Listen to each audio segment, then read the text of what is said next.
Okay, smart movers, we are almost there. We have less than 8 states left in this U.S. state review, all 50 states, and we're up against Nebraska right now. The Cornhusker State, we're going to get right into it. We're going to start off with that taxes and cost of living, baby. The income tax is flat. It's at 5.2%. That's recently reduced as a part of a statewide tax reform plan. The sales tax is 5.5% state-based, but that could go up to 7.5% with local taxes. Property tax is coming in high here in Nebraska, and I'm actually very surprised at this. It's 1.54%, and it's among the top 15 highest in the U.S. Corporate tax is flat. It's lowered from a tiered structure, but it is 5.2%. That started this year in 2025. The tax burden is about in the mid-range. They're ranking at about number 24, but property taxes drive up costs for homeowners. Let's be serious. If a property tax is anywhere above that 0.99%, you're going to feel it in the state, especially if you have high home prices like California and Connecticut. But let's go ahead with the cost of living. Overall, in Nebraska, it ranks 30. That's below national average, more affordable than most states, not all states. It's definitely not more affordable than its neighbor, North Dakota over there, okay? Cost of living salary is expected 42 to about 50,000 for a comfortable lifestyle. I just don't see that happening in a one income household, but maybe people are making it happen in different areas of Nebraska. Median home price $276,667. That's much lower than the national average, and I think that's why they're not feeling the heat as much, because the median home price is lower than the national average. However, again, we have to always revert back to that high property tax where the state could do much better. Nebraska has a continental climate, hot summers and cold winters. It just is what it is, but they are prone to tornadoes and blizzards, and it's common in the spring and winter seasons, okay? Median home price, if we go back to that again, $276,667.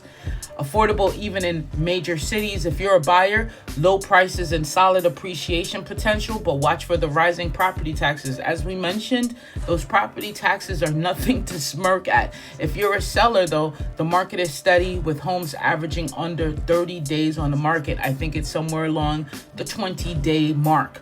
Omaha, the rental rates for a 2-bedroom, $1,100 a month. That's unbelievable. That's really good. Lincoln, that's around $1,050 a month, and smaller towns are often under $950 a month. What's the best places to live? Omaha, you got the largest city, strong job market, great for families and remote workers. And your man Warren Buffett is sitting nice and nestled there.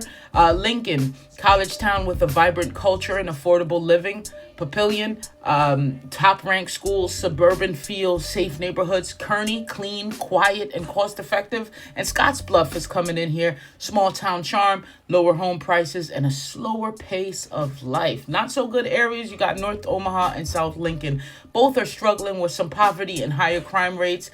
And then South Lincoln, really some pockets of property crime is coming out of there. What about the job market? What are people doing in Nebraska? The top industries are agriculture, healthcare, education, manufacturing, and logistics. The job opportunities that you're seeing there, it's stable, very low unemployment, sitting around 3.0 as far as the small business and entrepreneurs are concerned, because it has low overhead and it's a central U.S. location.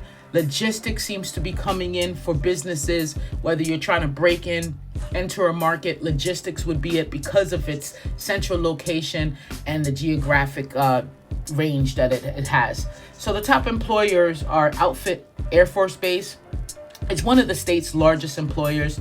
University of Nebraska Medical Center, CHI Health, Tyson Food is a major employer, especially in rural areas. Union Pacific Railroad, headquartered in Omaha, major transportation employer. So the recent economic and real estate news coming out of Nebraska, we got a couple here.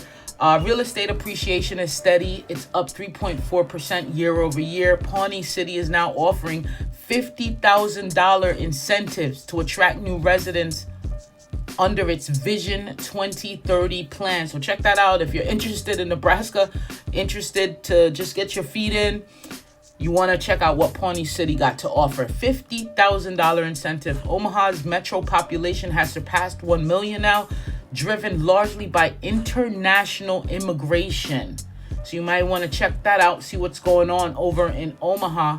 What kind of jobs are these guys taking, and what are they coming there for? What kind of feedback loop is happening up there? Manufacturing and agri-tech startups are expanding across mid-sized cities like Kearney and Grand Island. State lawmakers continue to debate property tax relief and school funding models.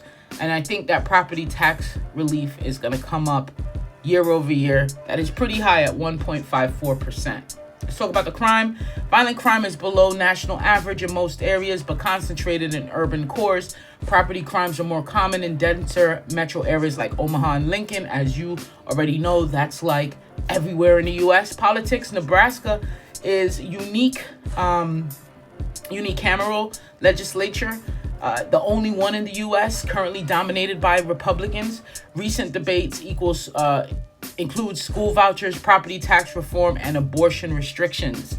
An independent Senate candidate, Dan Osborne, is gaining national attention heading into 2026. Nebraska's population just surpassed 2 million for the first time ever. International migration is driving growth. In urban areas like Omaha and Lincoln, rural counties are offering financial incentives to attract new families and remote workers. Despite modest outward migration to states like Texas and Florida, Nebraska continues to retain residents due to low cost and job stability. And I think more so the job stability is holding people in Nebraska.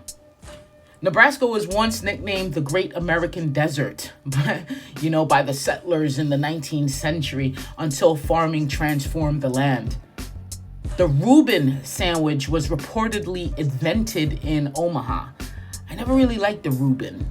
Too much meat for me. Let me pause. Striz, what the hell? Okay. Nebraska is one of the few states that splits the electoral college votes by congressional districts. So that's the full breakdown of Nebraska, a state with affordable housing, strong employment, and a room to grow. If you're looking to escape the chaos and find a quiet, balanced lifestyle in the heartland, this one deserves a second look. Guys, thank you so much for joining today. That's Nebraska, the Cornhusker State. Go ahead and hit the subscribe button if you found this interesting. Go over to StrizzyReport.com. Give me your email, and you're going to get a weekly report from me. And that report is just going to go over the good, the bad, the ugly, and the biggest opportunities in all 50 states. Digestible data, and that's weekly to your email. So thank you so much for joining today. Peace.